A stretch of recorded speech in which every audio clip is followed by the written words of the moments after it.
Hello everyone, আসসালামু আলাইকুম। সবাই কেমন আছেন? আশা করি ভালো আছেন। চলে আসলাম নতুন একটি ভিডিও নিয়ে আপনাদের মাঝে। আজকে রাতে সেহরিতে কি রান্না করব ভাবছিলাম, তো হঠাৎ করে ভাবলাম যে একটু বোয়াল মাছের ভুনা করি।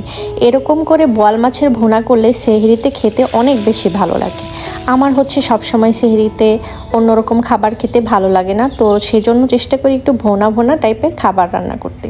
তো এখানে আমি 2 পিস বোয়াল মাছ সুন্দর করে লাল করে ভেজে নেব। বোয়াল মাছটা সুন্দর করে লাল করে ভেজে নিলে দেখা যায় যে আর কোনো স্মেল থাকে না, সেই জন্যই আমি সুন্দর করে ভেজে নিয়েছি। এই যে দেখেন, হালকা ভাজতে হবে, বেশিও ভাজা যাবে না, যেহেতু বোয়াল মাছ অনেক নরম হয়। তো এখানে আমি পেঁয়াজ কুচি দিয়ে দিব বেশি করে ভুনা করার জন্য। আর এখানে পেঁয়াজটা সুন্দর করে ভেজে নিতে হবে। এইভাবে বোয়াল মাছের ভুনা করবেন, বাসায় দেখবেন অনেক বেশি ভালো লাগবে। আর এখানে আমি হলুদের গুঁড়া, মরিচের গুঁড়া, ধনিয়ার গুঁড়া দিয়ে দিব পরিমাণ মতো, দিয়ে ভালো করে পেঁয়াজটা কষে নিব পানি দিয়ে।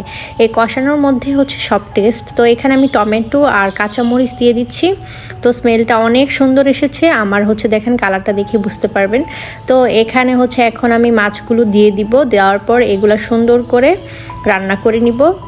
তো এই দেখেন কষানো হয়ে গেছে। এখন এটাতে পরিমাণ মতো পানি দিয়ে দিতে হবে। 1 মগ পানি দিয়ে দিব। এখানে পানি দিয়ে ঢেকে দিব। এখন এটা রান্না হবে 10 মিনিটের মতো রান্না করতে হবে। দেখেন দেখতে কি পরিমাণে সুন্দর লাগছে, খেতে আরও বেশি টেস্ট হয়েছিল। তো এরকম হালকা পাতলা খাবারই সেহরিতে খেলে অনেক ভালো লাগে। তো লাস্টে আমি ধনিয়া পাতা দিয়ে দিচ্ছি, এটা দিলে স্মেলটা অনেক বেশি ভালো আসে। তো আমার এখানে বোয়াল মাছ রান্না হয়ে গিয়েছে। দেখেন কতটা সুন্দর হয়েছে। অবশ্যই বাসায় ট্রাই করবেন, আশা করি সেহরিতে খেতে অনেক বেশি ভালো লাগে। রোজার সময় দেখা যায় যে একটু ঝাল ঝাল খাবার খেতেই ভালো লাগে।